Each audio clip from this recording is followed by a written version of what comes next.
So it's day 3. Dawn bought the binoculars today to get a good look at Iron Mountain, which you can see, but yeah, the trees are in the way. Yeah, I can't see it, and I'm too short. The camera never. About 10 foot tall. Yeah, the camera never does it justice. But it's not long gone 10 o'clock. We're making, well, I'll say we're making an early start. It's an early start for us.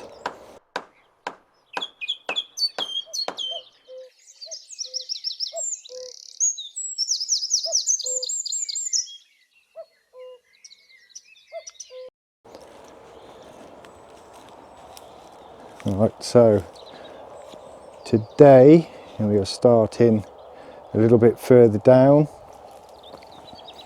We've got these fallen willows to cut back, decide what we're doing. What we're trying to do is, generally speaking, make it so we can walk over the under the branches. So the ones that are here, as Dawn said yesterday, we're leaving those in place because they'll be much easier to get the chainsaw on and cut while they're there. So we're going to get through here today and then hopefully get up to this one willow tree where you can see the massive ivy, and we'll stop at that point. Now this is a little walkthrough we have managed to make. Dawn, in her walk of the land, said about having little walkways, and we managed to break through this one. What we are very conscious of though is once we start cutting away the fallen willows, we'll probably lose some of the pathways. So it's something we've got to keep in mind to, if we want to keep the pathways. But unfortunately the fallen willows do need to be taken back or go, so we may lose our initial plan.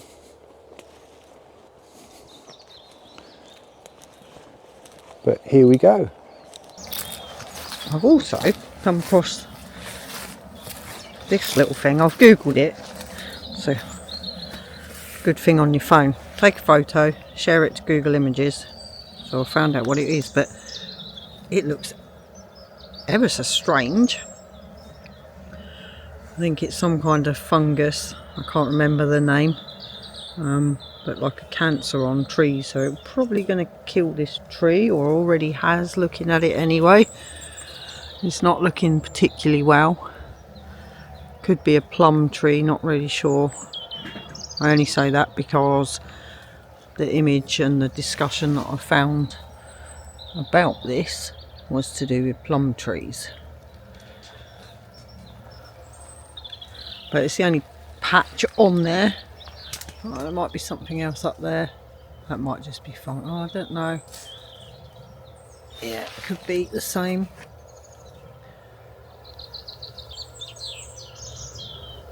Not on that branch.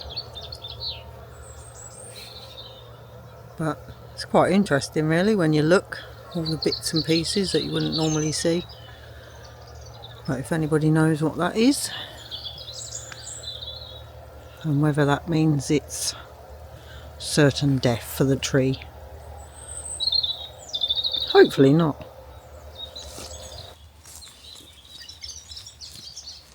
Take that end off. We actually consider They might not last long because it's on the floor, it's dying, isn't it? But we can see, but then I'm hoping we can. I think we can, because the apples on them. At the moment, they've been so starved of light, daylight, sunlight, And still produce apples. and they're still producing apples. So they're still alive. We just need to get rid of that.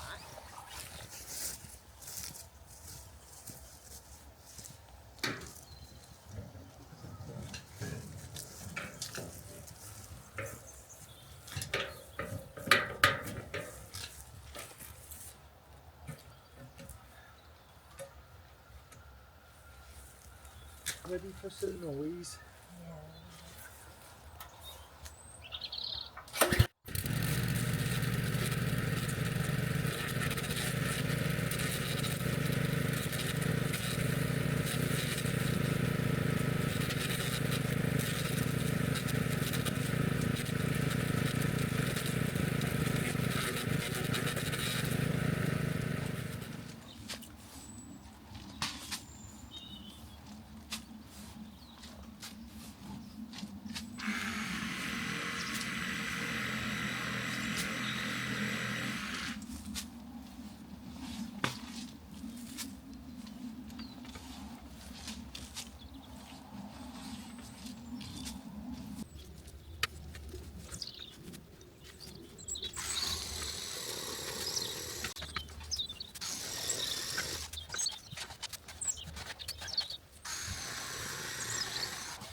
Right, I'm going to bring you over here because it looks like sacrilege to drop these trees because they're upright. But then when you look over here, this is one huge tree that starts over there behind the ditch and carries on all the way through here. And these few that I'm cutting at the moment, they've come off of the one that's just carried on growing on the ground.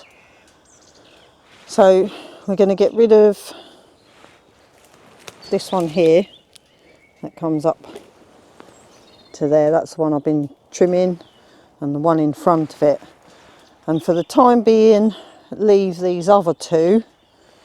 I would imagine they probably won't last very long because they look like they're going anyway, but we're going to leave them for now because we've only got so much wood storage area, so we'll leave them until we need to take them down or it comes down naturally.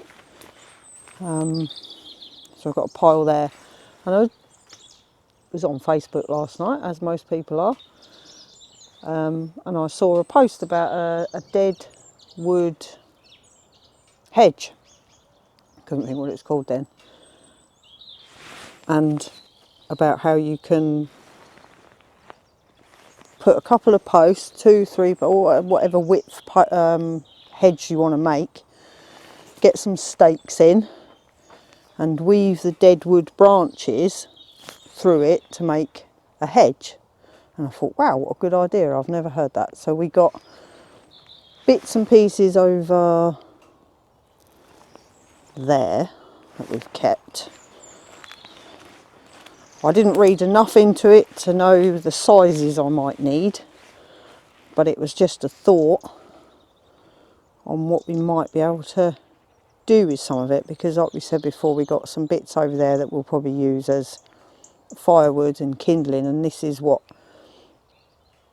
was waiting to be cut to go onto the firewood pile. But it would be nice because when you wander around here you see all the fungus and that's growing on these dead trees, so it obviously it sustains the wildlife. I'm watching the robin, he's such a nosy Parker, isn't he? But yeah, I just wanted to show you that it does look horrible from over here. Looks like we're cutting perfectly good trees down, and they are, but they're growing from the ground.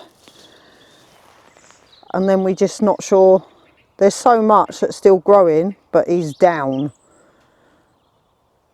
So we're making informed decisions on what we can keep and what we can't keep to be able to use the land as well.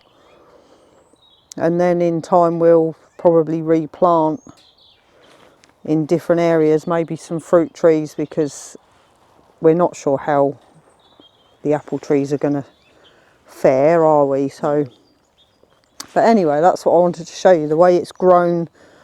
It's carried on growing. It's fallen over however long ago, and it's just carried on growing as if it's still a single tree in the ground, upright. So we're not going to get rid of all of them. We'll get rid of these bits that I'm doing at the moment. The two bigger trunks behind, we're going to keep those for the time being, and we'll see how they go, because at the moment also there's no leaves on the tree, so we don't know really what's beyond help and what isn't. These, like we said before, because they're right over the ditch and we need to be able to do the ditches. But anyway, thought you might be interested, and if anybody knows about weaving these dead wood hedges, it was Facebook. Bieltane, I think. Is that what it was? I can't remember now. No, cottage. I remember. Yeah, she has a YouTube channel and it's really nice as well. It's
now I know this has to go at some point, because there's 1, 2,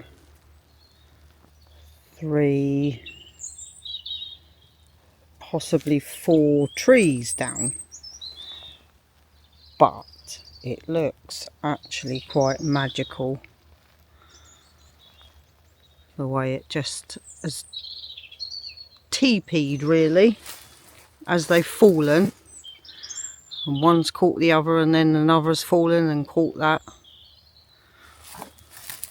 But I just thought you'd like to see it, because it does look, or it does to me, look pretty magical, especially when we couldn't see into here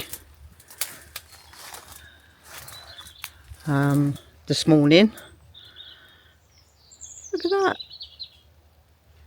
I'm sure once it goes it will just look quite boring, because it will then go back to being it will still be a slight curve on the land as it goes round there, but look at that. And the birds, it's like a secret magical space.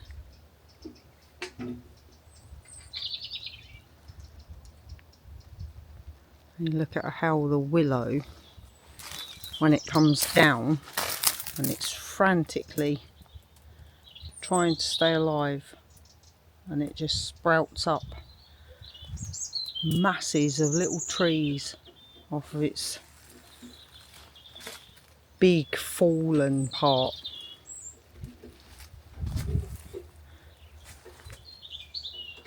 So if we can, we could keep some and just thin them out as they grow. Seems a shame to get rid of this, but I suppose it makes it quite dangerous really, because there's its top as it's dropped to the ground.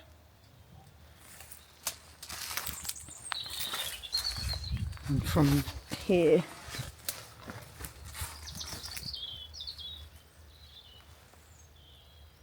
yep, I like it. And if it wasn't dangerous, you could put a lovely seat in here and just sit here and listen to the birds as the sun goes down. Anyway, that's the end of another day. The battery's nearly flat on the camera. But yeah, what another successful day. You can see up behind me. I will turn you around shortly.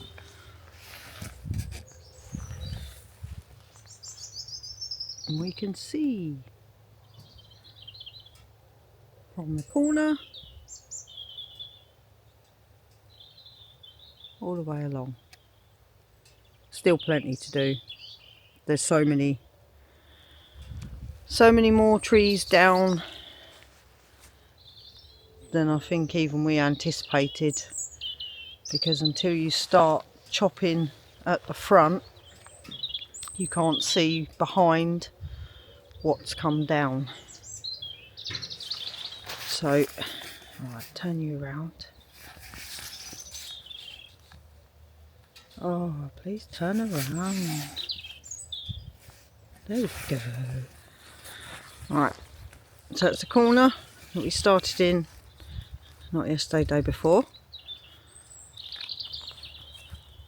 And then it comes around.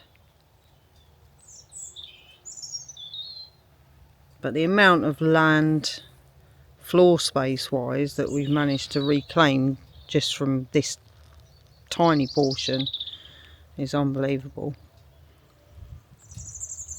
Left this one stood, even though it's not an actually rooted into the ground tree. It's shot off from one that's fallen. And got that patch done over here today. Still got the rest of it to chip. Here comes Ben. I'm saying goodbye now because we've not got a lot of battery. Goodbye now? No, not right this second. Okay. But we're really pleased. Ever so pleased. I'm really chuffed. Ben's really chuffed with what we've got done today. We didn't get quite as tidied up as much as we'd like to, but it was quite dense today. I was going to say it was a lot denser today than it has been so far. But I think in some ways it's even more rewarding, because to get through there and see that little bit over there was very good. Anyway, yeah, we're going to go before my glasses have gone silly, look. There we go. We'll be back out tomorrow. We will. It's forecast to be really nice, so, or really nice for the middle of winter. No frost. No frost. No. It should be Dry. sunny, maybe cloudy, but dry. So we'll. I was going to say crack on. We'll carry on. We can crack on and carry on. We'll carry on. Yeah. I might patent that. Let's carry on. Carry on. Yeah, I like it. Anyway. We'll see We're you sorted, and we'll see you tomorrow. Bye bye.